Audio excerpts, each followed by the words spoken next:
하나님께서 오늘 우리에게 주시는 귀한 말씀은 마태복음 27장입니다. 마태복음 27장 우리 11절부터 26절까지 좀 긴데요. 저하고 함께 교대로 읽도록 하겠습니다. 마태복음 27장 11절에서 26절까지 말씀을 교대로 읽겠습니다.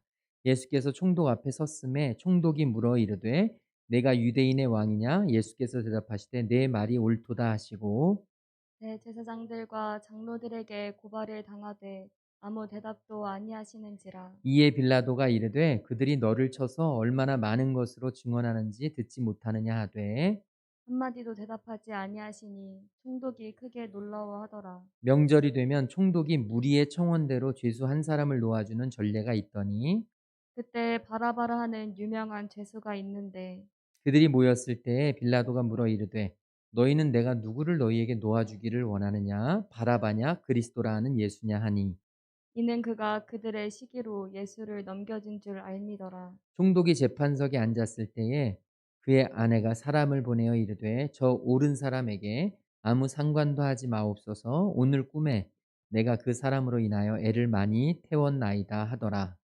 대제사장들과 장로들이 무리를 권하여 바라바를 달라 하게 하고 예수를 죽이자 하게 하였더니 총독이 대답하여 이르되 둘 중에 누구를 너희에게 놓아주기를 원하느냐 이르되 바라바로소이다. 빌라도가 이르되 그러면 그리스도라 하는 예수를 내가 어떻게 하랴. 그들이 다 이르되 십자가에 못 박혀야 하겠나이다. 빌라도가 이르되 어찌 미냐 무슨 악한 일을 하였느냐 그들이 더욱 소리질러 이르되 십자가에 못 박혀야 하겠나이다 하는지라. 빌라도가 아무 성과도 없이 도리어 밀란이 나려는 것을 보고 물을 가져다가 무리 앞에서 손을 씻으며 이르되 이 사람의 피에 대하여 나는 무죄하니 너희가 당하라. 백성이 다 대답하여 이르되 그 피를 우리와 우리 자손에게 돌릴지어다 하거늘 이에 바라바는 그들에게 놓아주고 예수는 채찍질하고 십자가에 못 박히게 넘겨주니라. 아멘. 아멘. 오늘도 우리 주님의 은혜와 평강이 우리 가운데 함께 하시기를 간절히 소망합니다. 우리가 고난 주간을 지나고 있습니다. 주님의 고난이 우리의 마음속에 우리의 삶 가운데 자리 잡게 되기를 간절히 소망하면서요. 오늘은 특별히 이 빌라도의 이야기를 통해서 또 하나님이 주시는 그런 은혜의 말씀을 우리가 듣기를 간절히 소망합니다. 예수님이 태어나시고 그리고 예수님이 자라시고 그리고 예수님이 공생의 사역을 시작하시고 이 모든 시간들에 유대인의 왕은 헤롯이라는 인물이었습니다. 아마 여러분들 많이 우리 신약 성경에 보면 헤롯 왕이 굉장히 많이 나오죠. 그래서 우리는 사실 이 헤롯이 굉장히 오랫동안 굉장히 장수하면서 이 왕 노릇을 되게 오래 했다라고 생각할 수 있지만 사실은 그렇지 않습니다. 예수님이 태어나실 때와 예수님이 자라실 때와 그리고 예수님의 공생의 때에 헤롯이 다 다른 헤롯입니다. 신약 성경에는 그냥 헤롯 왕이라고만 이름이 돼 있어서 우리는 같은 헤롯이라고 생각하지만 사실은 다른 헤롯입니다. 예수님이 태어나실 당시에 그 어린 아이들을 다 학살했던 그런 왕이 있잖아요. 헤롯 어, 영어로는 헤롯 더 그레이트 그래서 헤롯 대제, 헤롯 대왕 이렇게 불리우는 아버지 헤롯이 있습니다. 그런데 이 헤롯 대왕은 얼마 지나지 않아서 바로 죽었습니다. 헤롯 대왕이 죽고 나서 그 이후에 아들 셋이 이 유대 지역을 나누어서 이스라엘 나라를 나누어서 다스리게 되었습니다. 그래서 성경에 보면 분봉왕이라는 이런 단어가 있습니다. 이스라엘 민족을 나누어서 다스리는 왕이라 그래서 분봉왕. 그렇게 해서 이스라엘을 세 지역으로 나눠서 분할 통치하게 되었습니다. 이때 로마의 총독 빌라도 지금 오늘 말씀의 주인공인 이 빌라도가 다스리고 있던 지역이 어디냐면 바로 예루살렘 부근 지역입니다. 이스라엘 지도를 이렇게 머릿속으로 상상을 해보시면 대략 북쪽, 중간 쪽, 남쪽 이렇게 나누어집니다. 그런데 예루살렘은 남쪽입니다. 가장 밑에 부분, 가장 아랫부분이 남쪽인데 우리에게 강남이 있듯이 이스라엘에선 가장 중심이 되는 부분이 바로 예루살렘이죠. 이 예루살렘 이 빌라도가 다스리고 있었던 이 예루살렘 부근 지역은 헤롯 아켈라오라고 하는, 그러니까 헤롯 대왕의 아들 중에 이름이 아켈라오라고 하는 그런 왕이 다스리게 되었고요.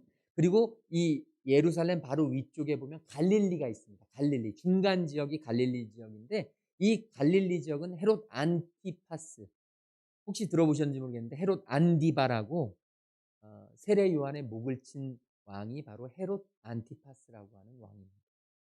그리고 마지막으로 가장 위쪽 북쪽을 다스렸던 왕은 헤롯 빌립이라는 왕입니다.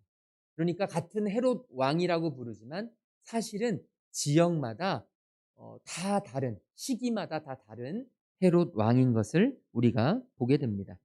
특별히 예루살렘 부근을 다스렸던 이 헤롯 아켈라오라고 하는 왕은 특별히 더, 다른 왕들도 그랬지만 특별히 더 잔인한 사람이었다고 합니다.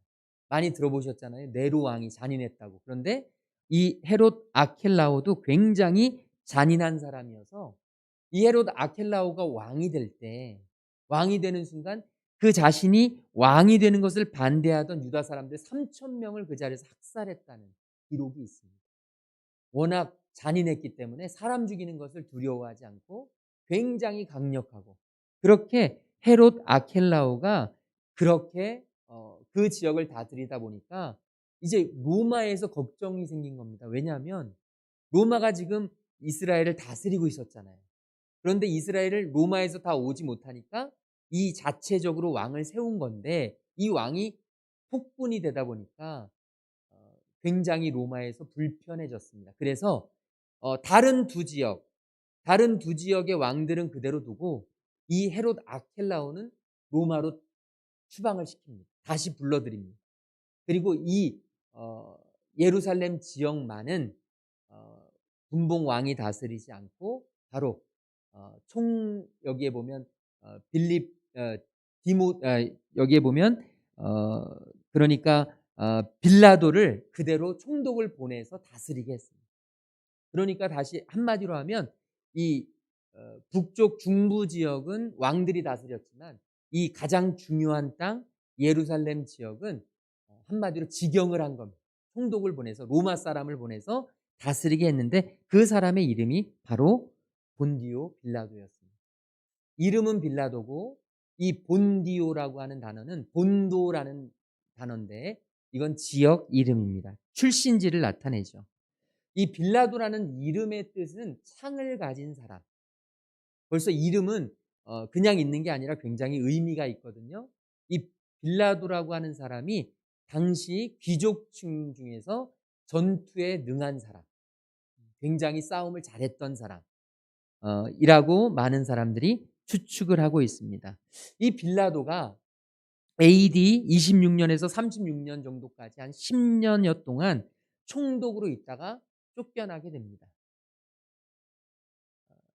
10년이면 그렇게 길다고도 할 수 없고 짧다고도 할 수 없지만 어쨌든 그 10년 동안에는 이 이스라엘 지역에서는 예수님이 계실 당시, 지금 오늘 말씀의 이 배경 당시에는 거의 모든 것을 할 수 있는 능력, 권한을 가지고 그 지역을 다스리고 있었죠. 당시 로마의 총독이 다스리게 될 때 유대를 다스리는데 원래는 예루살렘 지역에 있지 않았습니다. 우리도 그렇지만 본관은 굉장히 아름다운 곳에 있거든요. 그래서 예루살렘 지역보다는 바닷가가 보이고 해변가가 보이는 가이사랴라고 하는 이 바닷가 쪽에 자리 잡고 있었습니다. 이 가이사랴라고 하는 도시는 로마 황제에게 헌정하기 위해서 헤롯이 아주 공들여서 만든 굉장히 아름다운 곳입니다. 저도 성지순례를 갔을 때 가봤는데 너무너무 아름답고, 지금은 모든 것들이 다 유적지밖에 안 남아서 다 부서진 상태 그대로 보존이 되어서 그렇지만 당시에는 너무나 활발하고 아름답고 모든 것의 중심지가 되는 그런 곳이었다고 생각이 들어졌습니다. 총독이 가이사랴라고 하는 아주 먼 바닷가에 있었는데 왜 하필이면 지금 이 빌라도는 바로 예루살렘으로 와서 이곳에서 예수님과 만나고 있었던 것일까요? 왜 이곳에서 심판을 하고 왜 이곳에서 판결을 하고 있었던 것일까요? 그 이유는 유월절이 가까웠기 때문에 이 사람들이 이스라엘 이 백성들이 굉장히 많이 모였습니다. 유대 사람들이 많이 모이다 보니까 밀란이 일어날 수 있는 가능성이 많았습니다. 사람들이 들고 일어나는 겁니다. 로마에 대해서 불만이 있고 로마 황제에 대해서 사람들이 항거하고 데모를 하면 총독들에게 굉장히 어려움이 있기 때문에 그래서 지금 이곳에 와서 예루살렘에 와서 피난하고 있었던 것입니다. 그런데 이 빌라도에게는 한 가지 꿈이 있었습니다. 그 꿈이 뭐였냐면 바로 자신이 총독으로 이 이스라엘 지역, 팔레스틴 지역을 잘 다스리는 것이었습니다. 자기가 있는 동안 누구보다도 탁월한. 그래서 이 가이사랴에 있던 이 공관을 이제 예루살렘으로 옮겨오려고 작정을 했습니다. 그러니까 다시 말하면 저쪽 멀리에 있던 그 중심지를 이제 예루살렘으로 가져오려고 했죠. 하지만 유대 사람들은 이것을 좋아하지 않았습니다. 왜냐하면 그들에게는 유일한 하나님이 전부였습니다. 그런데 이 로마 총독이 공관을 옮겨오면서 예루살렘에 이 가이사의 동상까지 가져와서 이 예루살렘을 우상 숭배화 시킬 것 같기 때문에 유대인들은 결사 반대했던 것입니다. 황제의 신상이 버젓이 들어와 앉고 많은 사람들이 우상 숭배하는 일은 있어서는 안 된다. 절대 안 된다. 그러면서 결사 반대를 외쳤죠. 이런 이유 때문에 빌라도와 유대인들 간의 관계는 매우 좋지 않은 상황이었습니다. 이렇게 상황이 좋지 않은데 지금 어, 예수님이 잡혀온 것이고 빌라도 앞에 이런 상황 속에서 그리고 유대인들은 예수님을 향해서 못 박으라고 외치고 있는 것입니다. 그러니까 빌라도는 사실 굉장히 난처하고 공경에 처한 그런 시기에 있었습니다. 하지만 그럼에도 불구하고 빌라도는 이 재판석에서 반드시 어떤 결정을 해야만 했습니다. 성경에서 우리가 보게 되면 저도 굉장히 오랫동안 그런 생각을 했는데 이 빌라도가 굉장히 젠틀한 것 같아요. 예수님에 대해서 호의적이고 굉장히 빌라도는 매너 있고 빌라도는 굉장히 호인 같은 느낌 혹시 안 받으셨습니까? 저는 굉장히 많이 받았습니다. 빌라도가 아주 쿨한 것 같고 굉장히 깨끗한 것 같고 젠틀한 것 같고 굉장히 합리적인 것 같고 예수님에 대해서 굉장히 호의적이니까 그런 기사가 쓰여지니까 굉장히 빌라도가 호인인 것 같지만 사실은 이 빌라도가 이런 제스처를 취한 데는 정치적인 의도가 다분했습니다. 그 유대인들하고 다시 갈등이 생기고 다시 문제가 생기면 이 빌라도에게는 굉장히 큰 어려움이 있어서 이 유대 총독 자리를 내어놓고 다시 본국으로 소환될 수밖에 없기 때문에 빌라도는 나름대로 최선을 다해서 열심히 했던 것입니다. 빌라도는 한때 하나님 앞에 예배드리던 유대인들을 잡아 죽이는 일이 있었습니다. 굉장히 포악했다고 합니다. 성경에 기록된 우리가 보는 부분은 굉장히 짧지만 어, 교회사를 전공한 사람들에 의한 쓰여진 책에 보면 굉장히 난폭하고 굉장히 잔인하고 이 빌라도 역시 굉장히 포악했던 그런 총독이었다고 이야기합니다. 지금 그런 총독 앞에 예수님이 오셨습니다. 우리 11절 12절 말씀 같이 읽어보겠습니다. 예수께서 총독 앞에 섰음에 총독이 물어 이르되 내가 유대인의 왕이냐? 예수께서 대답하시되 내 말이 옳도다 하시고 대제사장들과 장로들에게 고발을 당하되 아무 대답도 아니하시는지라. 아멘. 예수님께 빌라도가 묻습니다. 네가 유대인의 왕이냐? 예수님은 지체 없이 내 말이 옳다라고 말씀하셨습니다. 그러니까 대제사장과 장로들이 얼마나 부글부글 끓겠습니까? 유대인의 왕은 헤롯인데 무슨 자신이 유대인의 왕이라고 하고 일단 그들에게는 가장 큰 문제가 신성모독, 하나님의 아들이라는 것이 참을 수가 없었습니다. 그러니까 이 종교 지도자들은 부글부글 끓으면서 지금 로마 총독에게 예수님을 고자질하는 것입니다. 고소하는 것입니다. 이 사람이 신성을 모독했다. 그런데 문제는 뭐냐면 이 총독에게는 신성 모독이 관심이 없어요. 신성 모독했다는 게 별로 관심이 없습니다. 왜냐하면 그들에게는 많은 신이 있기 때문에 신이라는 것에 대해서 그렇게 큰 의미를 두지 않았습니다. 그러니까 유대인들이 처음에는 신성 모독이라고 이야기를 했지만 이제 점점 그 고소하는 종류가 달라졌습니다. 그래서 어떤 이유로 고소를 했냐면 로마에 세금을 내지 않도록 예수님이 충동질했다. 세금을 납세를 거부하게 했고 자신이 왕이라고 주장했다는 반역죄를 뒤집어 씌웠고 그리고 온갖 변방 지역의 소유를 선동하는 다시 말하면 테러리스트라고 이런 이유들로 예수님을 지금 고소하고 있었던 것입니다. 그런데 이런 고소를 당하고 있는 예수님의 표현, 예수님의 지금 상황, 예수님의 모습은 어떠냐면 아무 말이 없다고 기록하고 있습니다. 성경은 예수님이 이런 고소를 받으시면서 아무 말 하지 않고 잠잠히 계셨던 것을 우리가 보게 됩니다. 한마디도 대답하지 아니하시니 예수님이 14절에 보니까 한마디도 대답하지 아니하시니 총독이 크게 놀라워하더라. 저는 이 말씀을 묵상하면서 저와 여러분 안에 이런 생각이 자리 잡기를 간절히 소망해 봅니다. 때로는 말보다 침묵이 더 큰 힘이 있을 때가 많다는 사실입니다. 우리가 억울할 때가 있고 속상할 때가 있고 예수님도 분명히 이야기할 수 있는 많은 것들을 댈 수 있는 그런 어, 이유들이 너무나 많았습니다. 하지만 예수님은 잠잠히 계셨습니다. 진심은 통하게 돼 있기 때문에 진리는 반드시 밝혀지게 돼 있기 때문에 오늘 저와 여러분의 삶 속에서도 우리의 고난이 때로는 어떤 오해와 모함과 왜곡으로 되어질 때가 참 많습니다. 나는 억울하다, 난 속상하다, 난 참을 수 없다 라고 하면서 우리가 맞서 싸울 필요가 있을 때도 물론 있습니다. 그러나 때로는 아무 말 없이 잠잠히 우리의 진심을 지키고 우리의 진심을 가져가면 아무 말 없이 묵묵히 지켜지는 진심이 빛을 발할 때가 반드시 있다는 것입니다. 지금 이 예수님의 침묵은 아주 강력한 메시지가 되어서 전달되어지고 있었던 것입니다. 이 총독이 바라봤을 때 예수님이 이해가 안 되는 겁니다. 아니, 본인이 무슨 잘못을 저질렀든 잘못을 저지르지 않았든 온갖 변명이며 자기에게 유리한 말을 충분히 할 수 있는데 예수님은 지금 그 말 한마디도 하지 않고 예수님은 그냥 그대로 듣고 묵묵히 자기의 자리를 지키고 계셨던 것입니다.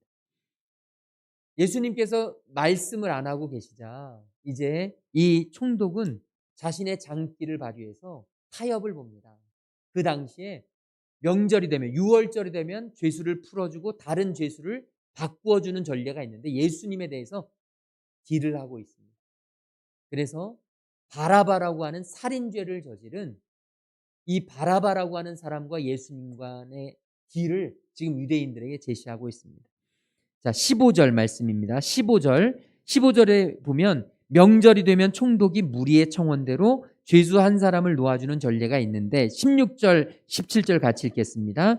그때 바라바라 하는 유명한 죄수가 있는데 그들이 모였을 때에 빌라도가 물어 이르되 너희는 내가 누구를 너희에게 놓아주기를 원하느냐 바라바냐 그리스도라 하는 예수냐 하니 지금 빌라도가 이런 제안을 합니다. 그러면서 누구를 놓아주면 좋겠느냐라고 할 때 20절 말씀, 자 20절 같이 읽겠습니다.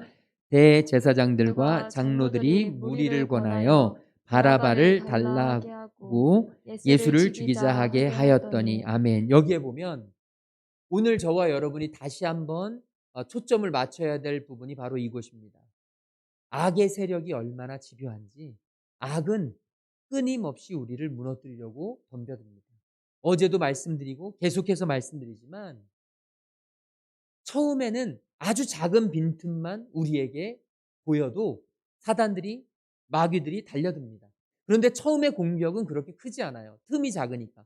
그런데 이게 점점 커지는 겁니다. 악은 똘똘 뭉쳐서 우리에게 덤벼드는 것입니다. 그래서 초장에 우리가 잘 잡아야 합니다. 처음에 이 악과 우리는 잘 싸워야 합니다. 지금 대제사장들과 장로들이 무리를 권하여 20절 다시 한 번만 해주시면 무리를 권하여 바라바를 달라 하게 하고 예수를 죽이자 하게 하였더니 끊임없이 충동질하고 있습니다. 바라바를 달라 하라. 바라바를 달라 하라.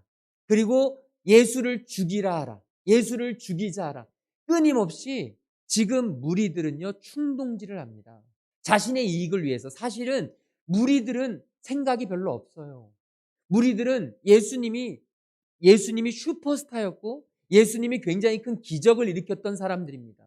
그 무리들은 예수님이 예루살렘에 입성하실 때 호산나 호산나 외치면서 맞이했던 인물들입니다.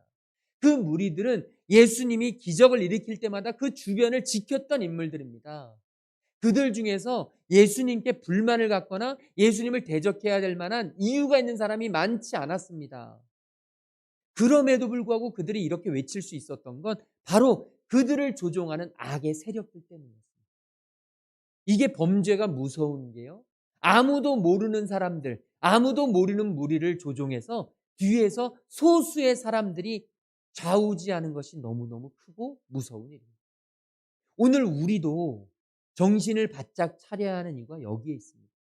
이런 어리석은 무리가 되지 않도록 아무 생각 없이 나를 조종하는 사단 마귀에 의해서 엉뚱한 일을 행하지 않도록, 나는 나름대로 최선을 다하고 성실하게 한다고 하지만 사실은 내가 영적인 분별력을 가지고 사단 마귀가 하는 일들을 내가 조종하고 내가 끊고 내가 분별하고 내가 그 모든 것들을 저항하지 않으면 우리는 나도 모르게 조종당할 수 있고 우리는 나도 모르게 사단의 밥이 될 수 있고 사단의 꼭두각시가 되어서 하나님이 기뻐하시지 않는 일들을 정말로 나서서 할 수 있는 그런 가능성이 우리에겐 너무나 많다는 것입니다. 오늘 이 밤에 다시 한번 주님 앞에서 영적인 분별력을 갖기를 위하여 기도하기를 소망합니다. 나를 지금 흥분케 하고 나를 지금 자꾸만 들뜨게 하고 나를 지금 분노에 차게 하고 나를 지금 참지 못하게 하는 그 모든 것들은 무엇인가?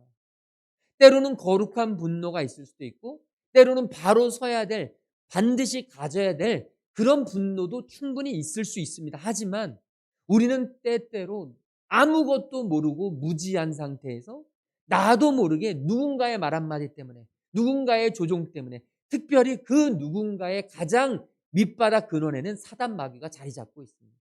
나의 감정을 건드리고 나의 가족을 건드리고 자꾸만 나를 힘들게 하고 나의 생각을 좀 먹고 자꾸만 하나님이 기뻐하시지 않는 방향으로 가게 하는 이런 사단 마귀로부터 오늘 저와 여러분 단호하게 끊어내고 이 모습을 바라보면서 하나님 앞에 영적인 분별력을 허락하여 주시옵소서. 무리를 충동질해서 누군가를 의도적으로 죽이거나 망가뜨리는 가장 주범이 누구냐면 사단 마귀입니다. 오늘 저와 여러분이 사단 마귀의 밥이 되지 않도록 주님 영적인 분별력을 갖게 하여 주시옵소서. 오늘 저와 여러분에게 이런 기도의 제목이 있기를 간절히 소망합니다. 이제 22절에서 빌라도는 이야기합니다. 그러면 그리스도라 하는 예수를 내가 어떻게 하랴? 그랬더니 무리들은 십자가에 못 박혀야 하겠나이다. 십자가에 못 박혀야 하겠나이다. 그러니까 23절에서 빌라도는 이야기합니다. 참다 못해. 도대체 예수라는 사람이 무슨 그런 큰 잘못을 저질러서 너희한테 도대체 무슨 그런 잘못을 저질렀기에 너희가 이렇게 십자가에 못 박으라고 하느냐. 당시 십자가형은 가장 극악무도한 죄수들에게만 하는 건데 왜 도대체 너희가 예수를 못 죽여서 안달이냐라고 할 때 그 무리들은 들으려 하지 않습니다. 분별력을 잃어버리면요 이제 완전히 폭도로 변합니다. 그래서 그들의 입에서 나온 건 십자가에 못 박혀야 하겠나이다. 다른 거 볼 것도 없이 십자가에 못 박혀야 하겠나이다. 그러자 빌라도가 24절에 이런 이야기를 합니다. 같이 읽겠습니다. 빌라도가 아무 성과도 없이 도리어 밀란이 나려는 것을 보고 물을 가져다가 무리 앞에서 손을 씻으며 이르되 이 사람의 피에 대하여 나는 무죄하니 너희가 당하라. 이제 하다 안 된 빌라도는 마지막 방법을 씁니다. 그게 뭐냐면 기권입니다. 이제 나는 손을 씻겠다. 이제 모든 죄는 너희가 짊어지고 가라. 나는 무죄하다. 나는 잘못이 없다. 그러니 이제 모든 것은 너희 책임이다. 이게 굉장히 논리적으로 맞는 것 같고 굉장히 이성적으로 합리적인 것 같지만 사실은 믿음에 있어서는 하나님 앞에서 너무나 무책임한 표현입니다. 믿음은 말이 아니라 삶입니다. 믿음은 말이 아니라 행동입니다. 믿음은 말이 아니라 선택입니다. 오늘 저와 여러분의 선택에는 반드시 그 결과가 따르게 되어 있습니다. 빌라도가 나는 손을 씻는다고 했지만 결국에는 빌라도는 예수님을 십자가에 못 박은 가장 중요한 사람으로 수천 년 동안 역사에 기록되고 앞으로도 빌라도는 그런 존재로 기록될 것입니다. 오늘 우리의 삶에서, 오늘 우리의 믿음에서 저와 여러분의 삶을 돌이켜보길 간절히 소망합니다. 우리가 어떤 말을 하건, 우리가 어떤 스스로 위로를 하건, 우리가 어떤 스스로 체면을 걸건 우리의 말과 우리의 행동 하나하나에는 반드시 그 대가가 따르게 되어져 있습니다. 우리에게는 중립이란 없습니다. 믿음에 있어서만큼은 중립이란 없습니다. 주님의 편에 서지 않으면 사단의 편에 서게 됩니다. 하나님이 우상 숭배를 그토록 싫어하신 이유도 바로 그것입니다. 양다리를 걸치고 이것도 하고 저것도 하는 건 하나님이 원치 않으시는 것입니다. 오늘 이 빌라도는 나름대로 인간적으로 생각을 했지만 결국에는 하나님이 기뻐하시지 않는 마지막 너무나 불쌍한 선택을 하게 된 것이죠. 요세푸스라는 역사가에 의하면 결국 빌라도는 스스로 목숨을 끊었다고 합니다. 가룟 유다와 같은 결말입니다. 사람은 누구나 실수할 수 있습니다. 사람은 누구나 어려운 환경에 빠질 수 있습니다. 내 감정과 다를 수 있습니다. 하지만 중요한 것은 내가 그런 위기에 영적 침체에 빠졌을 때 나는 무엇을 선택하느냐. 나는 어떤 것을 선택하느냐. 오늘 저와 여러분, 우리는 반드시 믿음을 선택해야 합니다. 우리는 반드시 하나님을 선택해야 합니다. 우리는 다시 일어설 수 있습니다. 베드로도 예수님을 3번을 부인했고 사도 바울도 예수님 믿는 자들을 다 잡아다가 옥에 가두고 죽였습니다. 스데반 선지자의 순교를 주동했던 인물이 사도 바울이었습니다. 그러나 다시 일어섭니다. 다시 말씀을 잡습니다. 다시 주님을 선택합니다. 그리고 주님께서 주시는 그런 놀라운 주님의 사역을 감당해내는 것을 우리는 보게 됩니다. 하지만 가룟 유다와 이 빌라도처럼 자신의 잘못, 자신의 부족함, 자신의 연약함 앞에서 그대로 쓰러져서 정말로 악한 생각에 빠져 악한 길로 걸어가는 이런 불쌍한 인생이 우리 모두가 결코 되지 않기를 주님의 이름으로 축원합니다. 다시 한번 주님, 내가 주님을 선택하고 내가 주님을 의지하고 내가 영적 분별력을 가지고 깨어서 이 고난을 능히 이겨낼 수 있는 주의 자녀들 될 수 있도록 인도하여 주시옵소서. 우리의 기도의 제목이 될 수 있기를 간절히 소망합니다. 우리 아까 불렀던 찬양 1000번을 불러봐도 내 눈에 눈물이 멈추지 않는 것은 십자가의 그 사랑, 나를 살리려 지신 그 십자가, 모든 물과 피 나의 더러운 죄 씻으셨네. 우리 기도하는 마음으로 이 찬양 드리고 함께 기도하겠습니다.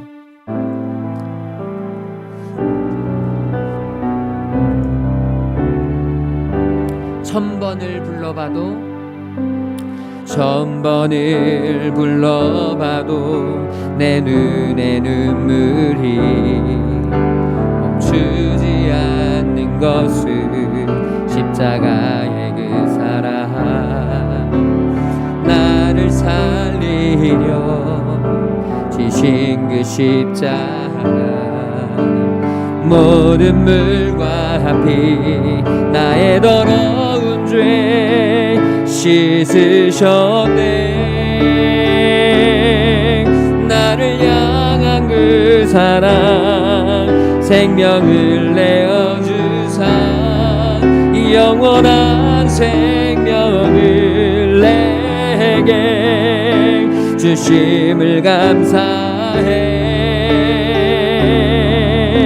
1000번을 불러도 내 눈에는 눈물이 멈추지 멈추지 않는 것은 십자가의 그 사랑, 나를 살리려 하늘 보좌 버리신 나를 사랑하신 분, 그분이 예수여. 우리 이 시간 같이 기도 제목 오늘은 2가지만 놓고 같이 기도하기를 소망하는데요. 먼저 오늘 빌라도의 이야기를 우리가 들으면서 빌라도가 도저히 이해하지 못하는 그런 예수님의 말씀을 답해야 합니다. 그런데 저는 오늘 이 말씀을 우리가 기도하기를 간절히 소망하는 제목입니다. 주님, 하나님을 알지 못하는 자들이 우리의 모습을 보고 정말로 고민할 수 있는 인생 살게 하여 주옵소서. 우리를 바라보면서 세상 사람들과 전혀 다르지 않은, 세상 사람들과 전혀 차별이 없는, 세상 사람들과 전혀 구별되지 않는 모습이라면 세상 사람들은 우리를 바라보면서 아무 고민도 하지 않을 테지만, 주님, 빌라도가 예수님을 바라보면서 심각하게 고민했던 것처럼 주님, 우리의 삶을 바라보면서 정말 세상 사람들이 고민하며 살아갈 수 있도록 주님, 우리의 삶이 그리스도의 십자가가 되고 그리스도의 향기가 되고 우리 주님을 전할 수 있는 삶의 증거자들이 될 수 있도록 인도하여 주시옵소서. 우리 같이 주여 한번 외치고 함께 동성으로 기도하며 나아가겠습니다. 주여, 성령 하나님 감사합니다. 하나님, 우리에게 주님께서 주신 귀한 복음의 사명을 주셨습니다. 주님을 바라보면서 아바 아버지 어떻게 저렇게 살아갈까, 아바 아버지 어떻게 저렇게 생각할까, 우리의 거룩함을 하나님 세상 사람들에게 보여줄 수 있는 믿음의 거룩함의 용사들이 될 수 있도록 주님 인도하여 주시옵소서. 주님께서 함께하여 주셔서 세상에 빛이 되고 조국이 되고 세상의 우리를 아시고 세상의 우리를 나타내고 세상의 우리를 전하고 세상의 우리를 심어줄 수 있는 하나님 될 수 있도록 성령 하나님 인도하여 주시옵소서. 말이 아닌 삶이 되는 신앙이 되게 하여 주시옵소서. 아버지 하나님, 우리의 생각이 아닌 우리의 행동으로 나타나는 우리의 신앙이 될 수 있도록 성령 하나님 함께하여 주셔서 하나님 하나님의 백성들에게 이제 깨어서 기도하고 주님께 더욱더 나아가고 주님 받으시는 하나님의 나라를 주님으로 인도하여 주시옵소서. 하나님께서 역사하여 주셔서 하나님께서 인도하여 주셔서 하나님 온전히 우리를 바라보며 주님의 가운데 나아갈 수 있는 하나님의 귀한 자녀를 볼 수 있도록 인도하여 주시옵소서. 내 삶이 하나님 정말로 주님을 전하고 아버지 주님을 자랑하고 아버지의 주님을 반사하시고 아버지 거룩하게 구별된 하나님의 사람들 될 수 있도록 인도하여 주시옵소서. 주님과 함께하여 주시옵소서. 하나님께 우리의 신앙을 주님 앞에 온전히 나아가는 데